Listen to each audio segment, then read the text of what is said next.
क्या हुआ? जब एसपी मैडम सादे कपड़ों में मॉल में शॉपिंग करने पहुंची और घूम रही थीं, तभी वहां पर कुछ मनचले लड़कों ने छेड़छाड़ की और बदतमीजी करने लगे। उसके बाद एसपी मैडम ने जो किया उसे सुनकर आप भी दंग रह जाएंगे। दोस्तों, इस सच्ची घटना के सबूत मैं आपको इस वीडियो में आगे दूंगा, लेकिन इस सच्ची घटना को शुरू करने से पहले आप सभी इस वीडियो को लाइक कर दो। दरअसल यह घटना घटी थी मुंबई शहर में साल 2012 में। दोस्तों, मुंबई जिसे सपनों की नगरी कहा जाता है, वह शहर जो कभी नहीं सोता है। उस शहर में जया नाम की एक लड़की रहती थी जो पढ़ाई लिखाई में बहुत होशियार थी, और जया के घर में केवल उसकी मां ही रहती थी। जया का एक ही सपना था कि वह अच्छे से पढ़ लिख कर अपनी मां का नाम रोशन कर सके और अपनी मां के सपने पूरे कर सके। लेकिन जया की मां हमेशा जया को यही कहती थी कि बेटा, तुम एक लड़की हो, तुम्हारे पिताजी नहीं हैं, और यह दुनिया कैसी है तुम जानती हो। तो जया हमेशा अपनी मां से कहती थी कि मां, तुम घबराओ मत, मैं एक ना एक दिन अपने पैरों की पर जरूर खड़ी होंगी, और उसके बाद मैं तुम्हारी सारी जरूरतें पूरी करूंगी और तुम्हारा पूरा ध्यान रखूंगी। लेकिन जया की मां को हमेशा यही डर रहता था कि उसकी बेटी के साथ कुछ गलत ना हो। दरअसल जया एक बहुत ही गरीब और मध्यम परिवार की लड़की थी। जया की मां लोगों के घर जाकर झाड़ू पोंछे और बर्तन साफ करती थी, और इस तरह वह अपने आबुए साक अपनी इकलौती बेटी का पालन पोषण करती थी। लेकिन जया से मां की यह मजबूरी नहीं देखी जाती थी। जया हमेशा यही कहती थी कि मां, तुम कब तक ऐसे लोगों के घर जाकर काम करती रहोगी। तब जया की मां ने कहा था कि बेटी, जब तक तुम अपने पैरों पर खड़ी नहीं हो जाती, तब तक तो मुझे यह काम करना ही पड़ेंगे। अब उस वक्त जया कक्षा 12वीं में थी, और जया मुंबई के ही एक सरकारी स्कूल में पढ़ाई करती थी।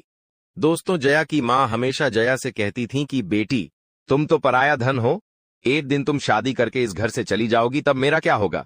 तब जया ने अपनी मां से कहा कि मां, किसने कहा कि मैं शादी करके चली जाऊंगी? मैं शादी करके कहीं नहीं जाऊंगी, मैं हमेशा तुम्हारे साथ रहूंगी। मेरी जैसे ही पढ़ाई पूरी हो जाएगी तो मैं एक अच्छी सी नौकरी करके इस घर को चलाऊंगी और तुम्हें इस घर में आराम से बिठाऊंगी। तब मां ने कहा कि बेटी, ये सब तो सिर्फ कहने की बातें हैं, हम गरीब लोग हैं, हमारा कौन साथ देगा, हमें कौन नौकरी देगा। तब जया ने कहा कि मां कहते हैं कि भगवान के घर देर है लेकिन अंधेर नहीं, वह हमारे जीवन में कभी न कभी एक न एक दिन तो रोशनी लेकर ही आएंगे।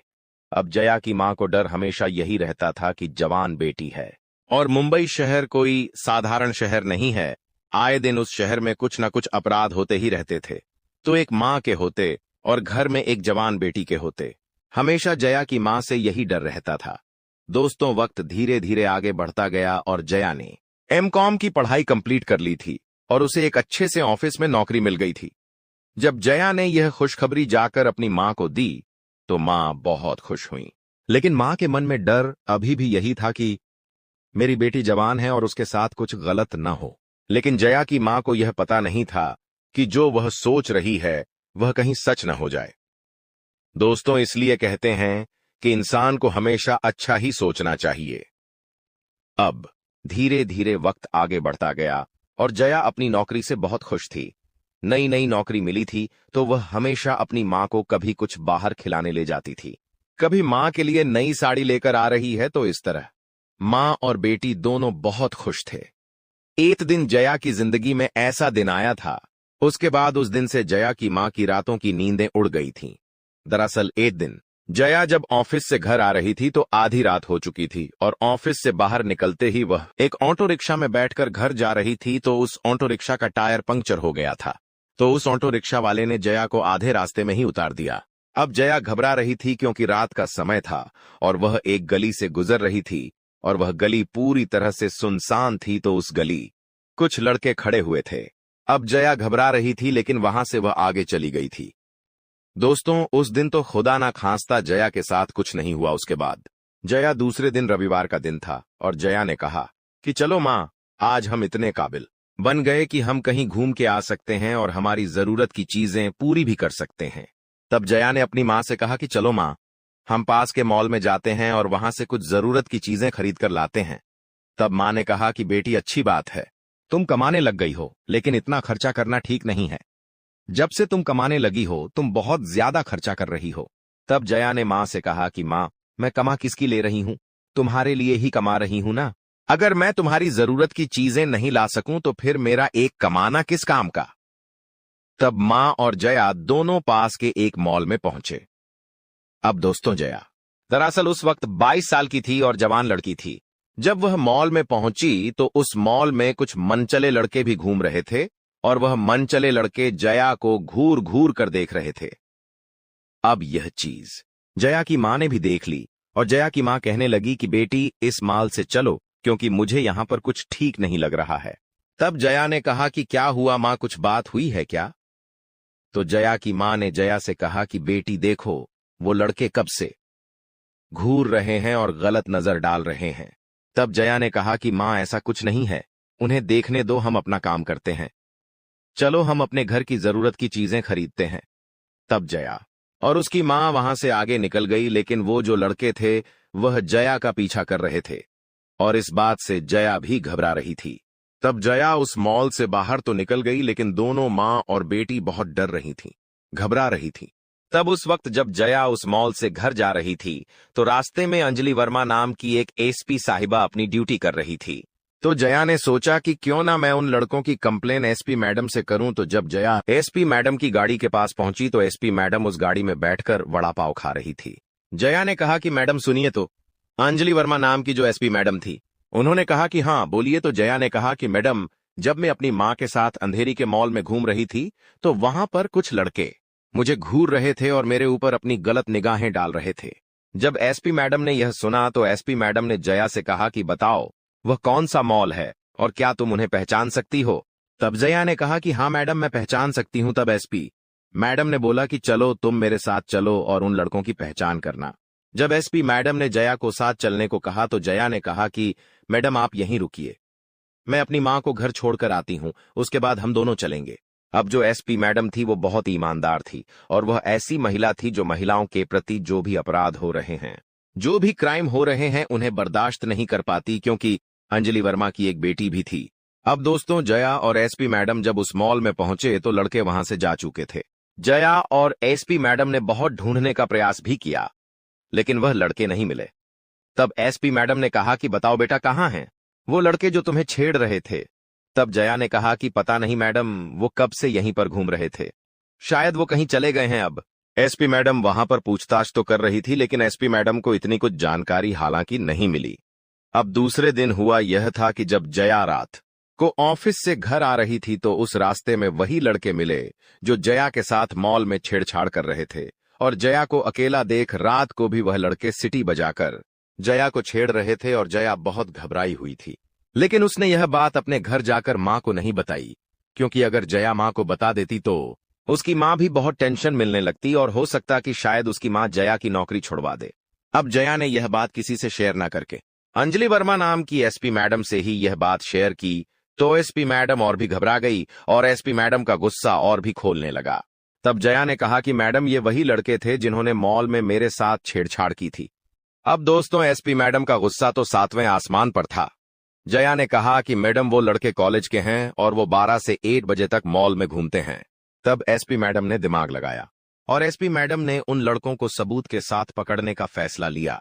तो एसपी मैडम को पता चला कि वह लड़के मॉल में घूम रहे हैं, तो उसी वक्त एसपी मैडम भी सादे कपड़े, जीन्स टॉप पहनकर उस मॉल में उन लड़कों के सामने घूमने लगी। अब वह लड़के मनचले थे और आती जाती लड़कियों के साथ छेड़छाड़ कर रहे थे। तो एसपी मैडम के साथ भी जब वह लड़के छेड़छाड़ करने लगे तो एसपी मैडम वहां पर अकेली नहीं गई थी। एसपी मैडम लेडीज पुलिस की टीम लेकर गई थी और सारी लेडीज पुलिस भी सादे कपड़ों में ही थी।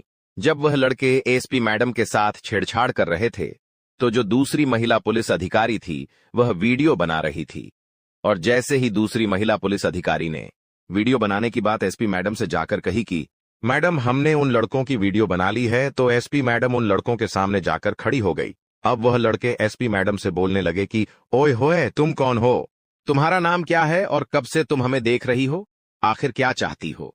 तब एसपी मैडम ने कहा कि मैं कब से देख रही थी, तुम सारे लड़के यहाँ पर आने जाने वाले लड़कियों को छेड़ रहे थे, उन्हें देखकर सीटी बजा रहे थे। तो वह लड़के बोलने लगे, तो क्या हो गया, तुम लड़कियां हो ही इतनी अच्छी कि हम छेड़े बिना तुम्हें रह ही नहीं सकते हैं। तब एसपी मैडम का गुस्सा और खोल उठा। एसपी मैडम ने उन लड़कों को कहा कि तुम कहां रहते हो और तुम्हारा नाम क्या है? तो उसमें से एक लड़का एसपी मैडम के सामने होशियारी मारने लगा और कहने लगा कि क्यों मैडम, तुम्हें हमारे घर पर रिश्ता भेजना है या हमारे नाम से कुंडली मैच करवानी है? इतने में एसपी मैडम को और गुस्सा आ गया और एसपी मैडम बोले कि कुंडली तो तुम्हारी अब मैं खोलूंगी और यहां पर नहीं, जेल में। अब जैसे ही लड़कों ने यह सुना तो वह लड़के घबरा का नाटक करने लगे और कहने लगे कि अरे मैडम, आप कौन हैं और जेल में ले जाने की बात क्यों कर रहे हो? यह कहकर लड़के तो घबराने की बजाय और एसपी मैडम का मजाक बनाने लगे। कहने लगे कि क्या तुम कोई प्रधानमंत्री हो या कोई मुख्यमंत्री हो जो ऐसे बोल रही हो? दरअसल वह जो लड़के थे वह लड़के अमीर बाप के बेटे थे और उन लड़कों को घमंड था पैसों का, इसलिए वह आने जाने वाली गरीब औरतों, लड़कियों को छेड़ते थे। जब एसपी मैडम ने कहा कि सच सच बता दो, तुम कहां रहते हो और तुम्हारा नाम क्या है, वरना यहीं से तुम्हारा जुलूस लेकर पुलिस थाने ले जाऊंगी और यहां तुम्हारी पूरी इज्जत का तमाशा हो जाएगा। अब वह लड़के नहीं माने, क्यों? क्योंकि उन्हें पैसों का घमंड था। तो एसपी मैडम ने उन सभी लड़कों को जैसे ही अपना कार्ड बताया तो वह लड़के थोड़े से घबरा गए और एसपी मैडम के सामने माफी मांगने लगे और कहने लगे कि मैडम माफ कर दो, हमें नहीं पता था कि आप एक पुलिस वाले हैं। अगर आप पहले से बता देती तो हम आपके साथ ऐसा बर्ताव नहीं करते। तब एसपी मैडम ने कहा कि यहां से चुपचाप तुम मेरे साथ थाने चलो, नहीं तो अगर मैं तुम्हें यहां से जुलूस निकालकर थाने लेकर गई तो तुम्हारा नाम खराब होगा, वो अलग, और सब लोग जूते छप्पल से तुम्हारी पिटाई करेंगे, तुम्हारे ऊपर थूकेंगे, वो अलग। अब वो जो लड़के थे वह एसपी मैडम की चुपचाप बात मान लेते हैं। एसपी मैडम उन सब लड़कों को मॉल के पीछे वाले गेट से बाहर निकालकर थाने लेकर गई। जब वह सब लड़के थाने पहुंचे तो एसपी मैडम ने उन सब लड़कों से पूछा कि आखिर तुम पढ़े लिखे हो, इतने बड़े घर के लोग हो, सभ्य हो, फिर तुम क्यों किसी की बहन बेटी के साथ छेड़छाड़ करते हो? क्यों किसी की बहन बेटी को सताते हो? अब वह जवान लड़के एसपी मैडम से बार बार यही माफी मांग रहे थे कि मैडम हमें माफ कर दो, हमारा किसी को सताने का कोई उद्देश्य नहीं था।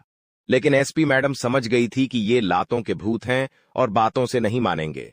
वह लड़के एसपी मैडम को रिश्वत देने की बात करने लगे। वह लड़के कहने लगे कि मैडम, कुछ लेन देन कर लो और हमें छोड़ दो। जब एसपी मैडम ने यह बात सुनी तो एसपी मैडम ने उन सभी लड़कों को जेल में बंद कर दिया। अब उसमें से एक लड़का था जो एक बड़े बिल्डर का बेटा था। उसने अपने पिताजी को फोन लगाया तो उस लड़के के पिताजी थाने में आए और एसपी मैडम के ऊपर चिल्लाने लगे कि है तुम कौन हो जिसने मेरे बेटे को जेल में बंद किया? मेरा बड़े बड़े मुख्यमंत्री और नेताओं के साथ बैठना होता है, अगर मैंने एक फोन घुमाया तो तुम्हारी नौकरी चली जाएगी। अब एसपी मैडम जो ईमानदार थी उसने उस बिल्डर से कहा कि अगर मैंने एक केस लगाया तो तुम्हारा बेटा हमेशा के लिए जेल में चला जाएगा। तब वह बिल्डर समझ गया था कि यह एसपी मैडम कोई साधारण मैडम नहीं है और यह मैडम रिश्वतखोर भी नहीं है कि मैं इन्हें पैसे खिलाकर अपने बेटे को छुड़वा सकूं। तब एसपी मैडम ने कहा कि आप मुझे साधारण मत समझना, औरों के जैसा मत समझना कि मैं पैसे लेकर इन्हें छोड़ दूंगी। इन्होंने जो अपराध किया है वह अपराध कोई छोटा मोटा नहीं है। ये लड़के मॉल में और सड़क पर घूमने वाली लड़कियों के साथ छेड़छाड़ करते हैं। क्या तुम्हें पता है कि ये लड़के जिन लड़कियों के साथ छेड़छाड़ करते हैं उनकी मानसिक स्थिति पर क्या बीतती है? कुछ समय पहले इन्होंने जया नाम की एक गरीब घर की बच्ची को छेड़ा था और वह बच्ची इतनी घबरा गई थी कि वह बच्ची घर से बाहर निकलने से पहले डरने लग गई थी। उस बच्ची ने अपनी मां को इसलिए नहीं बताया क्योंकि उसकी मां बहुत गरीब थी और इकलौती बेटी थी। अगर वह बच्ची अपनी मां को यह बात बताती तो उसकी मां अपनी बच्ची को नौकरी पर जाने से मना कर देती। क्या ये कभी सोचते हैं कि एक औरत जो अपने पैरों पर खड़ा होकर कुछ करना चाहती है, वह औरत इन जैसे लोगों की वजह से कई बार अपने सपनों से मुंह मोड़ लेती है? एक लड़की के घर वाले इस दुनिया को, इस समाज को नजर में रखते हुए कई बार अपनी बच्ची के सामने सपने से समझौता कराते हैं। तब वह एसपी मैडम उन सभी लड़कों को जेल से बाहर निकालती है और कहती है कि अगर आज कोई तुम्हारी बहन के साथ इस तरह का बर्ताव करेगा तो क्या तुम सहन कर पाओगे? बताना तो उन सभी लड़कों ने एसपी मैडम से माफी मांगी। अब एसपी मैडम थोड़ी सी सीधी थी और समझदार थी। एसपी मैडम ने सोचा कि अगर मैंने इनके खिलाफ एफआईआर लिखी या केस दर्ज किया तो इनका भविष्य शायद बर्बाद हो जाएगा और ये आगे कुछ करने लायक नहीं रहेंगे। तब एसपी मैडम इतनी सभ्य औरत थी कि उन लड़कों ने गलत किया फिर भी उनका बुरा ना चाहते हो उनके साथ अच्छा करने का फैसला किया। एसपी मैडम ने कहा कि मैं तुम्हारा केस चाहती तो बना सकती थी, लेकिन मैंने सोचा कि तुम शायद आगे सुधर जाओ और मैं तुम्हें सुधारने का एक बार और मौका देती हूं। तब वो जीतने भी लड़के थे। उन सब ने एसपी मैडम को यह वचन दिया कि मैडम, हम आपको वचन देते हैं कि आज के बाद हम किसी लड़की को नहीं छोड़ेंगे, किसी की बहन बेटी के साथ किसी भी तरह का बुरा बर्ताव नहीं करेंगे। कोई भी बहन बेटी किसी भी मुसीबत में होगी तो हम हमेशा उसका साथ देंगे। यह वचन देकर वह सब लड़के उस पुलिस थाने से चले गए।